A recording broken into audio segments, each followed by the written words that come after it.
सिद्धदयाल शिवाचार्य महाराज की हर हर हर हर महादेव. वादक कुठले आहेत ते? लोहा. लोहा.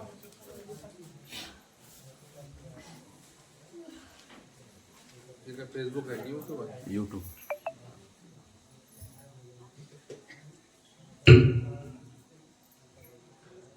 ब्रह्मानंदं परमसुखदं केवलं ज्ञानमूर्तिं द्वन्द्वातीतं गगनसदृशं तत्त्वमस्यादिलक्ष्यम् एकं नित्यं विमलमचलं सर्वधी साक्षिभूतं भावातीतं त्रिगुणरहितं सद्गुरुं तं नमामि. अज्ञानतिमिरान्धस्य ज्ञानाञ्जनशलाकया चक्षुरोन्मिलितं येन तस्मै श्रीगुरवे नमः. गेल्या अनेक वर्षापासून होत असलेला मौली जिरगा येथील हा अखंड शिवनाम सप्ताह आणि या सप्ताहाचा आजचा पहिला दिवस. बरेचदा मी सप्ताहाच्या शेवटच्या दिवशी येतो, उपांत्य दिवशी येतो, म्हणजे यावर्षी पहिल्या दिवशी येऊन जाऊ. तर पहिला दिवस असो की शेवटचा दिवस असो, तुम्ही सर्व जिरगावासीय भक्त मंडळी अत्यंत श्रद्धेनं भक्तिभावानं हा अखंड नामयज्ञ गेल्या अनेक वर्षापासून करत आहात. कारण जवळपास 20-22 वर्षापासून तर मीच येतो, सहसा तारीख चुकतच नाही. त्याच्या आधी किती ते वर्ष सुरू आहे सप्ताह? 34 वर्ष झाला. 34 वर्ष झाले बघा. आणि म्हणून असा हा नामयज्ञ एवढ्या खेड्यागावामध्ये सुद्धा अत्यंत भक्तिभावानं श्रद्धेनं तुम्ही करत आहात. आणि आज या सप्ताहाचा पहिला दिवस आणि आपल्या संप्रदायातील बालकीर्तनकार सुप्रसिद्ध अशी शिवानी दिदी, सुंदर असं लक्ष्मणाच्या अभंगावर कीर्तन झालं. नामपर प्रकरणातलं कीर्तन झालं. आता नामाचं महत्व संतांनी एवढं का सांगितलं असावं, किंबहुना याला आपण अखंड शिवनाम सप्ताह म्हणतोय. इथं नामस्मरण कुठं सुरू आहे? विणा पहाड्याच्या माध्यमातून सुरू आहे, अखंड सुरू आहे, खंड नाही त्यामध्ये. तर नामाचं एवढं का महत्व आहे किंवा काय महत्व आहे? बघा, भगवंताच्या प्राप्तीचे अनेक मार्ग आहेत. योग यागादी मार्ग आहेत. योग म्हणजे योग साधना, अष्टांग यम नियमादी अष्टांग योग साधना आहे. त्याच्यानंतर याग म्हणजे यज्ञ, विविध प्रकारचे यज्ञ, त्याच्या माध्यमातून देवाची प्राप्ती आहे. असे देवाच्या प्राप्तीचे अनेक मार्ग सांगितले. परंतु या सांप्रत कलियुगामध्ये सर्वसामान्य भक्ताला करता येण्यासारखं साधन म्हणजे किंवा सहज प्राप्य असं साधन म्हणजे नाम आहे. आणि याचं प्रमाण शिवपाठात असं सांगितलं, तयाचे नाम तयाचेची, तयाचा प्रसाद तयाचेची नाम. आणि भगवान शिवाचं नाम हा प्रसाद घ्यायचा, नामरूपी प्रसाद घ्यायचा. आता नामाचं एवढं महत्व का सांगितलं जातं? त्याचं कारण असं आहे, सर्वच आपले जवळपास जे काही धर्मशास्त्र आहेत ते असं सांगतात की माणसाचा जन्म हा शेवटचा आहे. 83,99,999 एवढे जन्म घेऊन जन्मला मेला शेवटी इथं आलेला आहे. मग आता जर परत त्या जन्म मरणाच्या फेऱ्यात आम्हाला परत जायचं नसेल तर अंतःकाळामध्ये आम्ही ज्याचं स्मरण करू ती स्थिती, ती गती प्राप्त होते असं आमचे धर्मशास्त्र सांगतात. आणि जर आम्ही अंतःकाळामध्ये भगवान शिवाचं नाम स्मरू तर आम्ही शिवस्वरूप होऊ. त्याकरिता हे नामाचं महत्व आहे. आता गंमत अशी आहे, तर तुम्ही म्हणाल मग शेवटी एकदा जर नाव घ्यायचं असेल तर आतापासून काय गरज आहे की नाही? पुष्कळ दिवस आहेत त्यांच्याकडे. कोणी म्हणाल 100 वर्ष आहेत, कोणी म्हणे 100 20 गेले, 30 गेले, 70 आहेत, 80 आहेत. काही लोक म्हणतात दीक्षा संस्कार झाला का हो म्हणते महाराज, ते म्हाताऱ्या लोकांचं काम आहे म्हणतात, आहे की नाही? दीक्षा संस्कार घ्या म्हटले की किंवा परमार्थ म्हटले की काय म्हणतात, तर ते का आमचं काम आहे का म्हणतात. म्हणजे सांगायचं तात्पर्य हे खरं आहे बाबा, नाव आतापासून घ्यायची काय गरज आहे, शेवटी घ्यायचं आहे मला एकदा. शेवट कधी आहे सांगता येते का तुम्हाला? तुमच्या आयुष्याचा शेवट, प्रत्येकाच्या शेवट कधी आहे सांगता येतं का? सांगता येत, कोणालाच सांगता येत. म्हणून लक्ष्मण महाराजांनी सुद्धा प्रसादाच्या अभंगात मृत्यू चुकवा हो म्हटलं नाही. मरण चुकतच नसतं. जन्माला जो आला त्याला मरावंच लागतं, म्हणून जन्म मृत्यू चुकवा हो असं म्हटलेलं आहे. जन्म चुकवता येतो मात्र मरण चुकत नाही.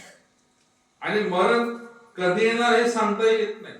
म्हणून सतत आम्ही त्या नामाचा अभ्यास केला पाहिजे. म्हणून संतांनी अनेक प्रमाण दिले. शिवपाठाच्या माध्यमातून असेल, अनेक अभंगाच्या माध्यमातून असेल. शिव शिव वेळोवेळा जिभे लागे लागो चाळा म्हटलं. मग आमच्या या जिभेला शिवनामाची सवय लागावी. आणि लागत नाही महाराज, एवढं सोपं नाही. जरी वाटत असेल आपल्याला त्यात काय अवघड आहे, पण हे एवढं सोपं नाही. बऱ्याचदा असं होतं, जसं काही विद्यार्थी एखादा पेपर द्यायचा असेल तर त्यांना शाळेतही अभ्यास करावा लागतो, तेवढ्याला भागत नाही म्हणून बाहेर क्लासेसही लावावे लागतात. सगळ्या भानगडी करून यांनी अभ्यास केलेला एक राहते आणि प्रश्न दुसरेच येतात ऐन टाइमला. तसंच होते. आणि म्हणून 1 घंट्याचा पेपर द्यायचा असेल तर वर्षभर अभ्यास करावा लागते. तसं शेवटच्या काळात एकदा नाम उच्चारायचं असेल तर आयुष्यभर आम्हाला त्याची सवय लागावी लागते. आता प्रश्न असा आहे की नाम सतत घ्यावं का? हा, जरूर घेतलं पाहिजे. शिवलीलामृत ग्रंथात काय सांगितलंय? बोलता बसता भांडताना सुद्धा तुम्ही शिवनाम उच्चारा. आता भांडताना जर तुम्ही शिवनाम उच्चारलं तर भांडण्याचा प्रश्न येतो का? आपोआपच भांडण संपलं, आहे की नाही? हे नामाचं महत्व आहे. म्हणून आमच्या संतांनी सांगितलं की सुधे होणे गोड नाम हे शिवाचं नाव. कसं आहे? हे अमृतापेक्षा श्रेष्ठ आहे. गोड म्हणजे तुम्ही आता चहा सारखं समजू नका बरं. गोड याचा अर्थ चहा नाही.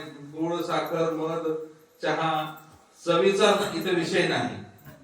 सुधे होणे गोड इथं म्हणजे श्रेष्ठ. सुधा म्हणजे अमृत. नावाचं महत्व सांगत असताना अनेक ठिकाणी काही शब्दांनी, काही भाष्यकारांनी नामाची तुलना अमृताच्या बरोबरीने केलेली आहे. पारड नाम आणि अमृताचं बरोबर सांगितलेलं आहे. म्हणून नामाला सुद्धा अमृत म्हटलेलं आहे. नामामृत असं म्हटलेलं आहे. घेता नामामृत ध्वनी त्या अर्थी. नामाला अमृत म्हटलं म्हणजे काय केलं? दोन्हीचं पारड समान दाखवलं.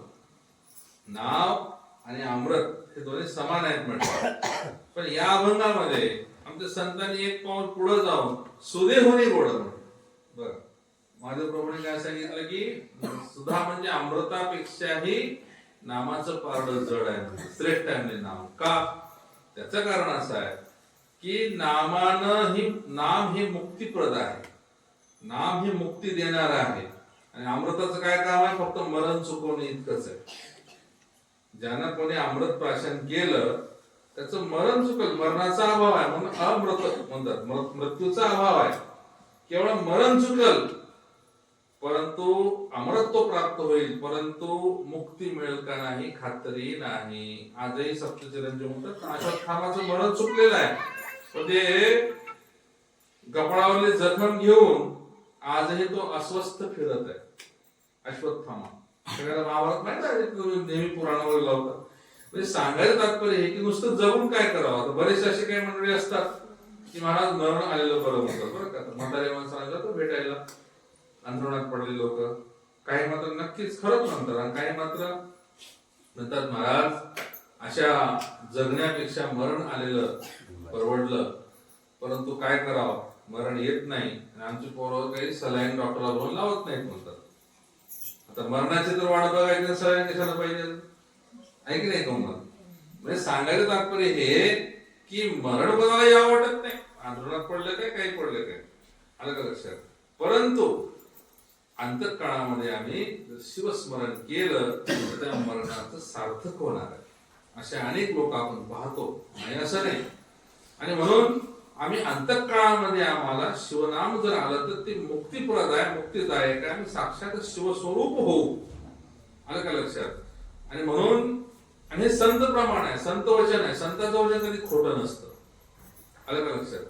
संत प्रमाण संतांची वचन ही कधी खोटी नसतात, आहे की नाही? तसं बऱ्याच काही गोष्टी आपल्याला दिसत नाही पण असतात. हा, आता करंट दिसते का बरं? कोण्या रूपाने दिसायला? इथं उजेडाच्या रूपाने दिसायला, पंखा सुद्धा वाऱ्याच्या रूपाने दिसायला. पण करंट नाही म्हटलं, आहे का नाही म्हटलं तर नाही जर म्हटलं आणि जर वायरला हात लावून म्हटलं तर कसं होईल? मग दिसत की नाही करंट? तसंच मागं झालं, कोरोना दिसला का नजर? नाही दिसला, दिसणाऱ्याला दिसला ना. जे काही शास्त्रज्ञ होते त्यांनी त्याची तपासणी केली आणि म्हटलं बाबा कोरोना आहे, हा पसरणार आहे, तुम्ही सावधान राहा, लॉकडाऊन लावा, सप्ते बंद करा, मंदिर बंद करा, सगळं बंद करा म्हटले की नाही? कीर्तन बंद, सप्ते बंद. कोरोना आला होता की नाही? दिसत नाही याचा अर्थ नाही असं नाही ना हो. सगळ्या गोष्टी, काही गोष्टी दिसण्याच्या पलीकडे असतात. म्हणून प्रत्यक्ष प्रमाणच मानायची गरज नाही, संतांनी सांगितलं त्या अर्थी. संत हे दृष्टी आहेत, मी सांगितलं ना तसं. त्या शास्त्रज्ञाकडे वेगवेगळ्या प्रकारचे सूक्ष्मदर्शक आहेत, कोरोना पाहणे त्यांना दिसतो कसा आहे तोही दिसला. कोणते व्हायरस असतात ना त्याच्यावर असे भाग असतात, त्याला फांदे फुटल्यासारखे, त्याला सूर्य उघडल्यानंतर असं किरण दाखवतात ना, सूर्याची किरण, त्याला कोरोना असं म्हणतात. किंवा मुकुटाला सुद्धा अशी किरण असतात बघा, सूर्याला जसं मुकुट म्हणलं जातं, म्हणून त्याला ते कोरोना नाव दिलं बरं काय.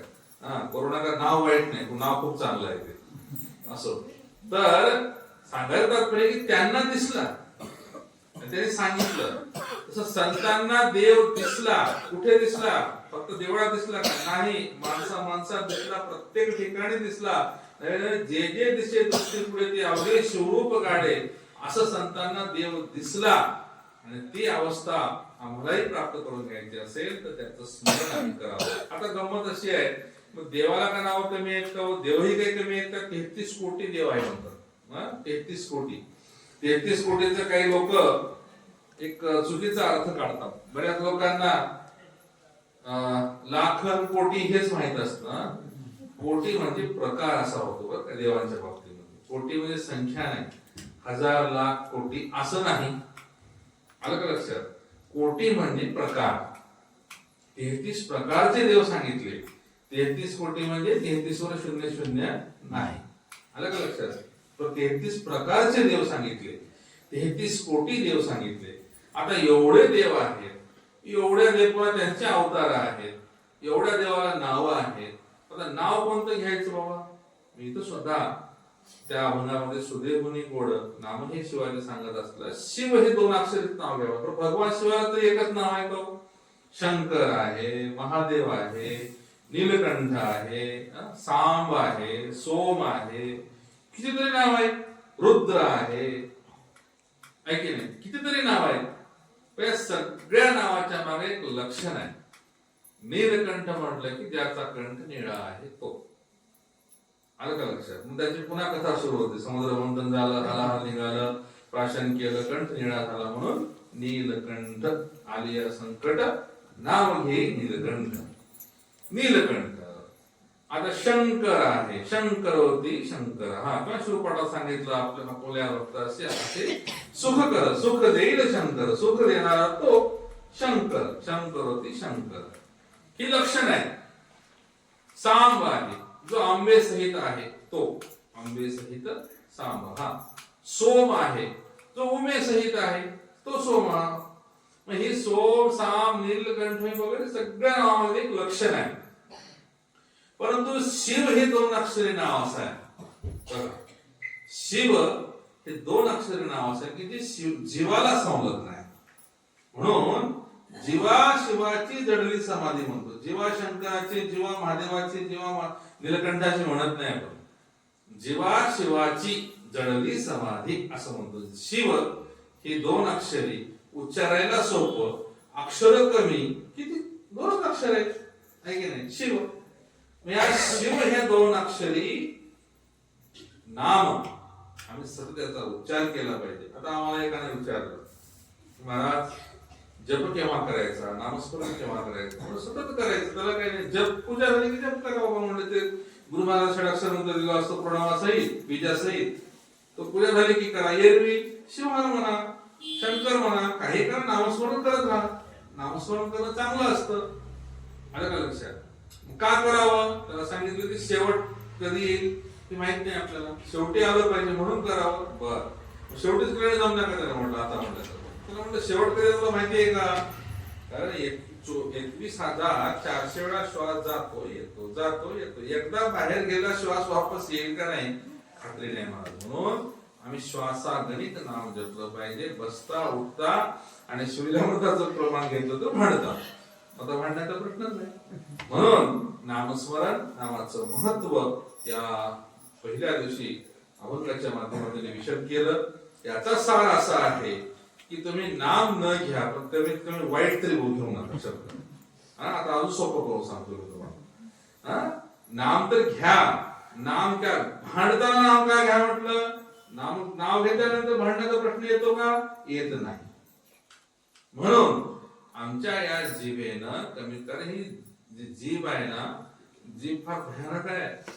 हिनं काय ही चवही घेते, शब्दही उच्चारते आणि सगळं करते. चव घेते. बघा एखादा आता पुरणपोळीचं किंवा तुमच्या नुकतीचं जेवण राहू द्या, सगळे हात चिकट होतात. तुपानं, पाकानं, साखरेनं, गुलाबजामुनानं सगळे हात चिकट होतात. जीभेला काही लागत नाही. आणि चव कोण घेते. जीभ घेते. धुवा काय लागते हाताला. ऐकी नाही का भयानक आहे हो. ही रसना-इंद्रिय आहे ना, ही जीभ खूप भयानक. आणि जीभ सुद्धा कशी आहे बघा, काय उच्चारण केलं काही सांगता येत नाही. एक शब्द एका शब्दाला सरकार पडतं आहे की नाही. एका शब्दानं एका उच्चारानं रामायण घडलं, महाभारत घडलं आणि अनेक सरकार सुद्धा पडले, अनेक सरकार आले आहे की नाही का. आता आपल्याला राजकारणात जायचं नाही, विषय सोडून द्या बाजूला. परंतु मला सांगायचं हे आहे की आमच्या या रसना इंद्रियाला आम्ही काय खावं काय खाऊ नये, ती चांगले खाण्याची, चांगलं बोलण्याची, चांगलं राहण्याची सवय जर लावायचं असेल तर नामस्मरण करत आहे. आणि जर आम्ही चांगलं खालो, चांगलं राहिलो, चांगलं बोललो तर आपोआपच तुम्ही साक्षात शिवस्वरूप होता. हे संतांचं प्रमाण आहे, मी म्हणत नाही. म्हणून मुखानं चांगलं बोला, कानानं चांगलं ऐका, डोळ्यानं चांगलं पहा. अलग लक्षात, डोळ्यानं चांगलं पहा. आणि ह्यासाठी परमलक्षात सुद्धा कोणत्या लिंगाला, कोणत्या हातानं, कोणतं इंद्रिय आम्हाला समर्पित करायचं आहे, या इंद्रियाच्या माध्यमातून जे आम्ही विषय भोगतो त्यापेक्षा ते त्याला समर्पित करा. आणि समर्पित भावानं, समर्पण भावानं तुम्ही या इंद्रियाचा उपभोग घ्या. तर हे शरीर धन्य आहे. नाही गेलं तर माणसं आहेत त्या विचित्र प्राणी दुसरा कोणताच नाही. म्हणून या माणसाला नामरूपी एक साधन आमच्या संतांनी, आचार्यांनी, ऋषीमुनींनी सांगितले. बाबा हे साधन आहे आणि हे साध्य आपल्याला भगवान शिवालाच करायचं. साधन आणि साध्य एकच आहे. आणि म्हणून नाम हे एक साधन आहे. ते तुम्ही सतत आम्ही जपलं पाहिजे. असं नामाचं महत्व आहे. आणि त्याची सवय लागावी. चार चांगल्या गोष्टी कानावर पडाव्या. कीर्तनकार, वचनकार, असे सुंदर गायक, वादक, हा सुद्धा नादब्रह्म आहे. आलं लक्षात. सुंदर गायन वादन म्हणजे हा नादब्रह्म आहे. हे आपल्या कानी पडावं. आणि यासाठी अखंड शिवनाम सप्ताह एक 7-8 दिवसाचं जणू ट्रेनिंग सेंटर म्हणून आपण शिबिर म्हणून ते आपल्या गावामध्ये असतं. आणि त्याच्या माध्यमातून आज गेल्या 34 वर्ष म्हणजे जवळपास मागची पिढी आता मार्गदर्शक रूपानं, नवीन पिढी आता तयार होऊन त्याच्यामध्ये पुढाकार घेण्याची आज वेळ आलेली आहे की म्हणून आज ती पुढे तुमची कार्यरत आहे सुद्धा. मला म्हणजे ते आरती घेणारे असो, आमचे हे असो, आणि नवीन पिढी सुद्धा आहे तितक्याच आवडीनं. आणि तुमच्या देणग्याचं हेच आवडते मला की जसं तुम्ही पांढरे केसवाले आहात तसं अर्धे काही लोक काळे केसवाले, म्हणजे तरुण मुलंही त्याच्यामध्ये काही चार मध्ये असं चार बाहेर बसून करण्यात कीर्तन भजन ऐकतात, त्याच्यात सहभागी होतात. आणि हेच आपल्याला भक्तीचं, आपल्या या परंपरेचं हस्तांतरण या दुसऱ्या पिढीकडे करायचं आहे.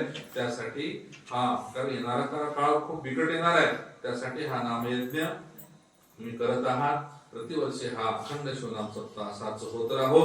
खरं तर यावर्षी मी पुढे येऊ शकत नाही, कारण 5 फेब्रुवारी ते 12 फेब्रुवारी या काळामध्ये नांदेडला भगवतपाद केदार जगद्गुरू महास्वामींचा एक खूप मोठा कार्यक्रम आहे. आणि त्यासाठी तर काही बरेच जबाबदाऱ्या सूचना त्यांच्या आहेत. त्यामुळं 8 दिवस मला नांदेडलाच राहायचं असल्यामुळं, तुमच्या सप्ताहाचा प्रसाद शेवटच्या टप्प्यात येणार असल्यामुळं मला येता नाही येणार. म्हणून मी म्हणून खाडू तर करायचं नाही, जिरग्याला जायचं. आतापर्यंत झाला नाही खाडू, ठीक आहे, आपल्या साध्या भाषेत गावठी भाषेत खाडू. यावर्षी खाडू करायचा नाही, भले पहिल्या दिवशी का जाणं होत नाही. म्हणून आलो त्यानिमित्तानं तुम्हाला सर्वांचं म्हणजे शिव स्वरूपामध्ये, पार्वती स्वरूपामध्ये दर्शन झालं. आणि त्यात 2 शब्द श्रवण भक्ती घडली. मला वाटतं शेवटचं चरण हल्ली 15-20 मिनिट बोलेल, हे आवडतं घेतलं कीर्तन असो. तर अशा रीतीनं या प्रसंगी एवढं सांगतो. आणि तुमच्या सप्ताहाचा प्रसाद बहुतेक 8 तारखेला होईल, 7 का 8ला तुमचा प्रसाद होईल. 8ला प्रसादानंतर नंतरचे 2-3 दिवस तुम्ही नांदेडच्याही कार्यक्रमामध्ये बहुसंख्येनं या.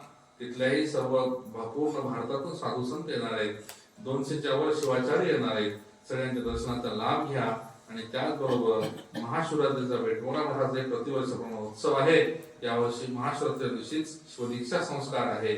जर कोणी दीक्षित राहिले असतील त्यांना दीक्षा संस्कार द्या, अशा रीतीनं ही सूचना सांगून माझे 2 शब्द मी या ठिकाणी संपवतो. ओम शांती. संत शिरोमणी मन्मथ स्वामी महाराज की जय. राष्ट्रसंत सद्गुरु शिवलिंग शिवाचार्य महाराज की जय. सद्गुरु सिद्धदास शिवाचार्य महाराज